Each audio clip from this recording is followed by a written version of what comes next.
ओम नमः शिवाय गुरवे सच्चिदानंदमूर्तये निष्प्रपंचाय शांताय निरालंबाय तेजसे। हरिओम प्रभु जी। आज के इस अध्यात्म परिषद में आप सबका स्वागत है। आज का प्रश्न दिल्ली से बिहारी माई जी का है।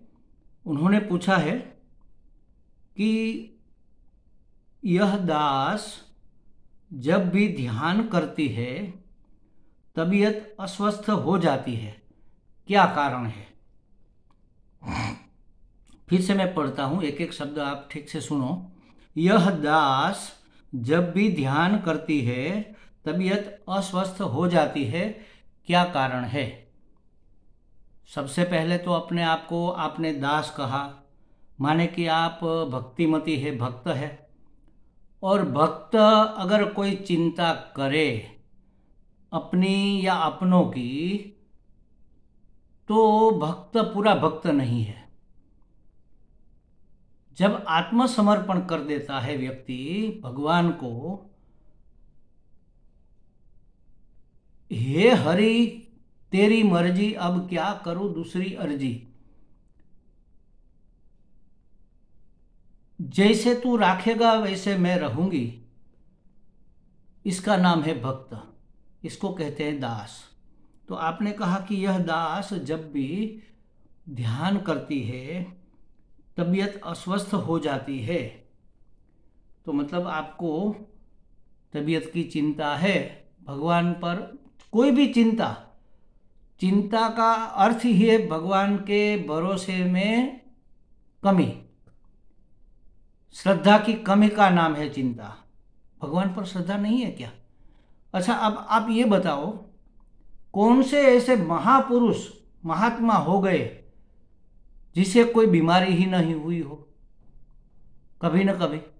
ज्यादातर तो बड़े बड़े महात्माओं की मृत्यु भी भयंकर बीमारी के बाद हुई है। रमण महर्षि देख लो, ओशो रजनीश देख लो, रामकृष्ण परमहंस देख लो, सब भयंकर बीमारी से, लेकिन बीमारी थी, वह बीमार नहीं थे। महाराज, एक बीमारी है और मैं बीमार हूं, यह गलत बात है। मैं तो परमात्मा का अंश हूं, भक्त हूं तो, और ज्ञानी हूं तो मैं स्वयं परमात्मा हूं। सत्यचित आनंद स्वरूप मुझ में सुख दुख कैसे हो सकता है? शरीर को सुख दुख है, हाँ मैं जानता हूं, मैं देखता हूं, महसूस भी करता हूं। शरीर को दुख है, वह अपने कर्मों का भोग कर रही है। मैं रेकमेंड करूंगा आपको, श्रीमद् भागवत जी में भिक्षु गीत आता है। भिक्षु गीत का आप जरा अभ्यास करो। इतना दुख पड़ा उसके ऊपर, फिर भी वह किसी को दोष नहीं क्यों देता? क्योंकि वह जानता है यह न तो प्रारब्ध, यह न तो किसी का करा धराया है, यह प्रारब्ध का खेल है, अपने कर्मों का फल है, अपनी अशुद्धि का शुद्धिकरण करने का उपाय है, ईश्वर की महती कृपा है। कैसी सोच है देखो आप उसकी। अगर ऐसी हमारी सोच बन गई तो कोई दुख हमें दुखी नहीं कर पाएगा। मैं ये नहीं कहता कि आपको दुख नहीं हो रहा है, होगा, हो रहा है, मैं ये भी जानता हूँ, लेकिन अपने कर्मों का फल भोगने के लिए इसके सिवा हमारे पास और क्या उपाय है कि हम उसको स्वीकार कर लें? जब तक हम उसका प्रतिकार करेंगे वह दुख हमें और ज्यादा दुखी करेगा।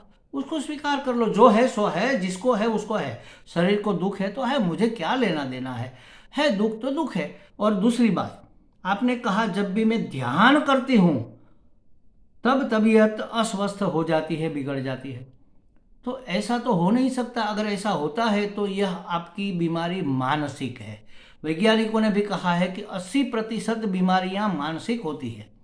आपका मन अस्वस्थ है, आपके मन में ऐसा निश्चय हो गया है कि ध्यान करने से मुझे बीमारी हो जाएगी, तबीयत अस्वस्थ हो जाएगी। एक बूढ़ी अम्मा थी हमारे यहाँ, गुजरात में मुठिया बनाते हैं, मुठिया ढोकला जिसको कहते हैं, ढोकले का एक प्रकार है।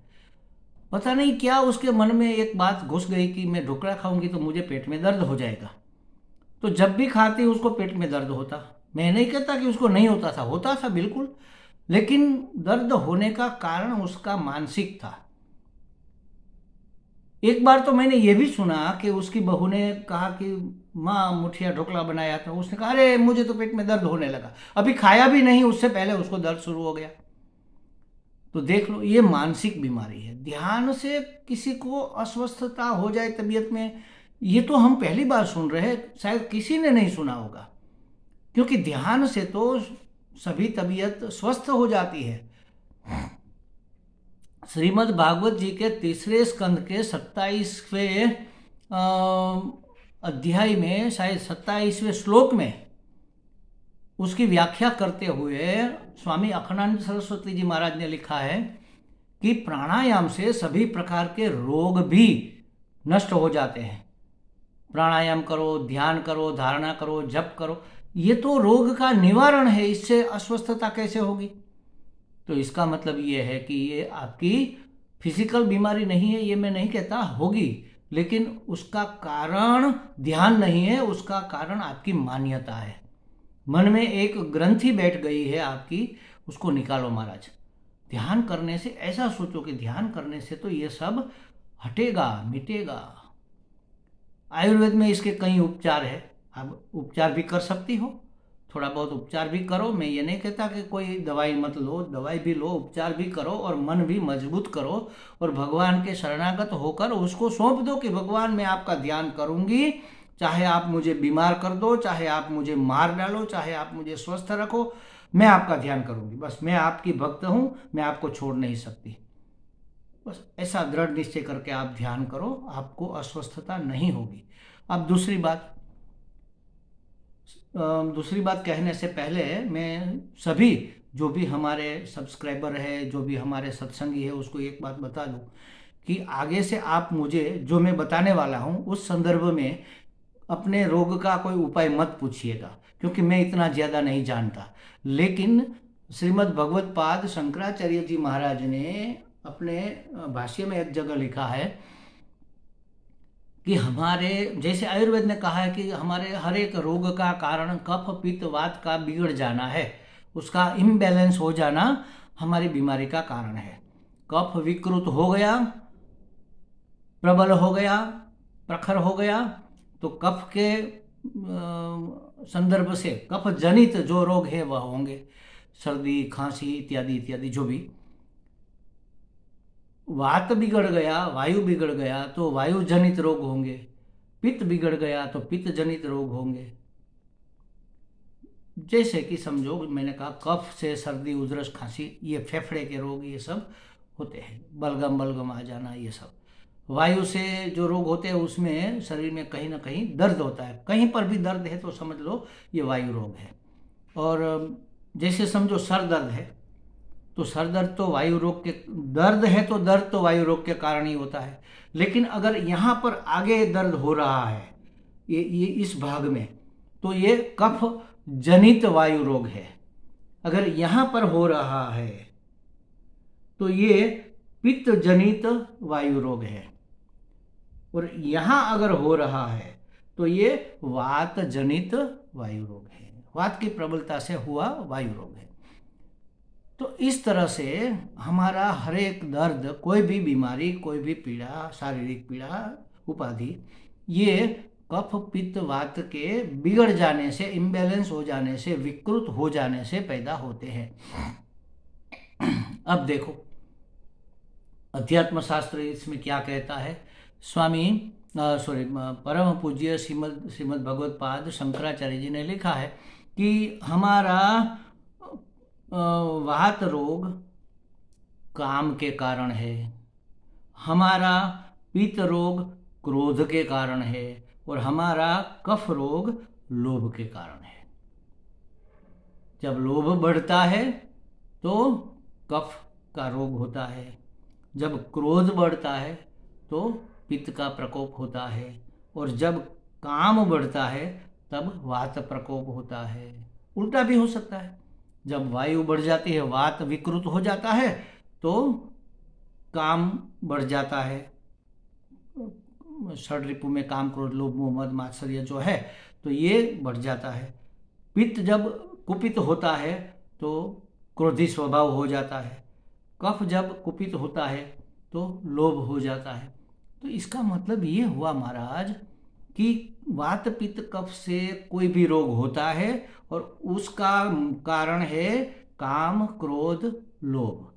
अब आप देख लो अपने जीवन में, अगर कहीं दर्द हो रहा है तो मन में कहीं ना कहीं काम छिपा हुआ है, कामनाएं छिपी हुई है, होती है, हर एक के जीवन में होती है। उसको थोड़े थोड़ा करके निवृत्त करना चाहिए, थोड़ा उससे असंग हो जाना चाहिए। और अगर पित्त जनित रोग है, जैसे खुजली आती है कहीं पर, खाज, खुजली, क्या कहते हैं, ये सब जो हो जाता है ये पित्त के कारण है। तो अगर पित्त जनित कोई रोग है तो कहीं ना कहीं आपका क्रोध बढ़ा हुआ है। अपने स्वभाव को परिवर्तन करो, अपने स्वभाव का, क्रोध को शांत करो। क्या फायदा क्रोध करने से? अपने आप को जलाने से कोई फायदा होता नहीं। क्रोध तो अपने आप को जलाता है, दूसरों को तो बाद में जलाता है। और तीसरी बात, अगर लोभ ज्यादा है तो कफ बढ़ा हुआ है, कफ विकृत हो गया, कफ जनित रोग है, तो लोभ को कंट्रोल में करो। देखो महाराज, हमें लगता है लोभ कोई नुकसान देने वाला, ज्यादा नुकसान देने वाला नहीं है, लेकिन बहुत ज्यादा नुकसान तो यही देता है। काम कभी कभी जागता है और थोड़ी देर में शांत भी हो जाता है या तो सुषुप्त हो जाता है। क्रोध भी कभी कभी जागता है, थोड़ी देर रहता है, थोड़े समय तक, थोड़े दिनों तक रहता है समझ लो, फिर धीरे धीरे शांत हो जाता है। लेकिन लोभ ऐसी वस्तु है जो कभी शांत नहीं होती, हरदम रहती है। एक बार लोभी स्वभाव हो गया तो आप 24 घंटे लोभी है। आप 24 घंटे कामी नहीं हो सकते, आप 24 घंटे क्रोधी नहीं हो सकते, लेकिन आप 24 घंटे लोभी हो सकते हैं। तो कफ जनित अगर कोई रोग है तो उसका मूल लोभ है। तो लोभ को मिटाना है तो कफ को मिटाओ, कफ को मिटाना है तो लोभ को मिटाओ। ये परस्पर है। काम को मिटाना है तो वात को मिटाओ, वात को मिटाना है तो काम को कंट्रोल में लो। क्रोध को मिटाना है तो पित्त के ऊपर संयम रखो, पित्त को मिटाना है तो क्रोध के ऊपर संयम रखो। ये एक उपाय हमारे अध्यात्म शास्त्र में दिया गया। बाकी आयुर्वेद में बहुत सारे उपाय हैं। ध्यान करने से कभी कोई पीड़ा नहीं होनी चाहिए, फिर भी होती है, इसका हमें पहले तो स्वीकार करना होगा कि आपकी तबीयत अस्वस्थ हो जाती है। तो आप ऐसा करो कि जब सुबह में आपकी नींद ठीक से खत्म हो गई, सुबह में कोई जल्दी नहीं रहती अगर आपके ऊपर घर की कोई ज़्यादा जिम्मेवारी नहीं है तो, और है तो आप ऐसा करो, दोपहर को भोजन के बाद थोड़ी देर हम आराम करते हैं ना, तो आराम करके उठो, तब मन फ्रेश होता है, माइंड फ्रेश होता है। तब आप थोड़ा भगवान के मंदिर में जाओ, थोड़ा कुल्ला वुल्ला करके, हाथ मुंह धोकर, थोड़ा पानी वानी पी करके फिर भगवान के सामने बैठो। और मैं ध्यान करने बैठूं ऐसा मत सोचो, बस ध्यान करना शुरू कर दो।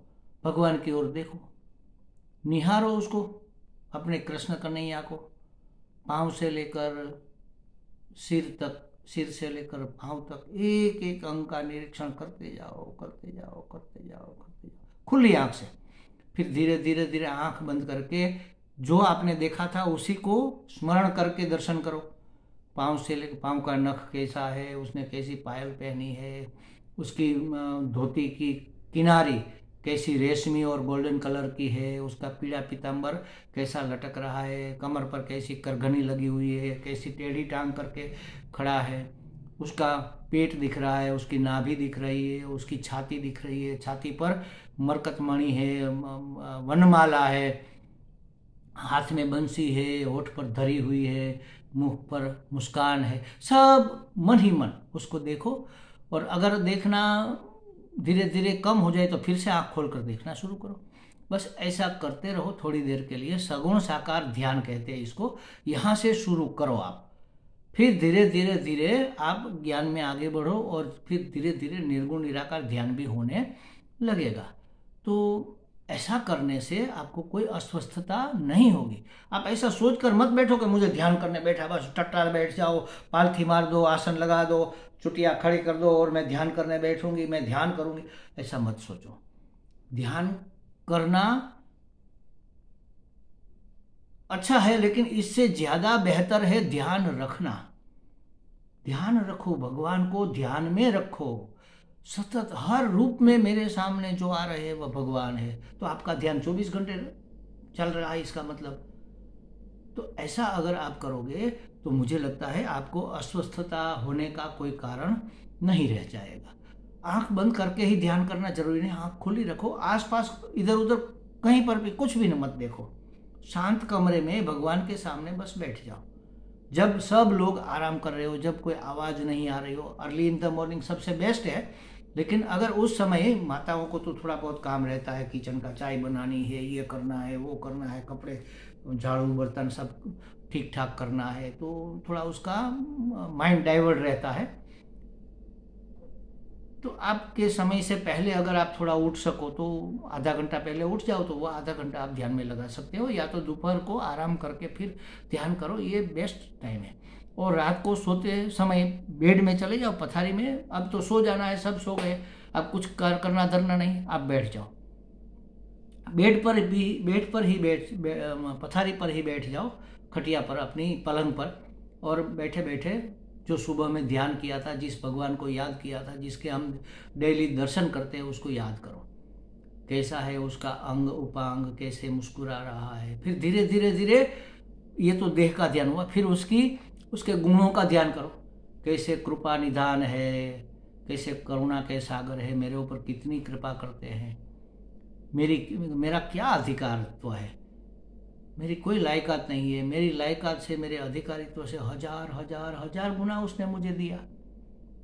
मैं तो कितनी बुरी बातें भी सोचती हूँ, लेकिन वो इसके ऊपर ध्यान नहीं देते, मेरे दुर्गुणों पर ध्यान नहीं देते। कितना कृपालु है, कितना दयालु है, कितना हमारी कितनी केयर करता है, कितना सहायक है, कितना पालन हमारा करता है, पोषण करता है, लालन करता है, हमें लाड लडाता है, हमें कितनी खुशियाँ देता है, कितनी खुशियाँ देता है।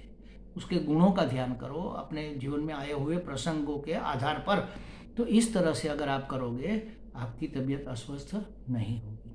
और काम क्रोध लोभ को धीरे धीरे धीरे धीरे निवृत्त करने का प्रयत्न करो। हमें लगता है बिहारी माई को ये बातें कुछ समझ में स्पष्ट हो गई होगी। हरि ओम।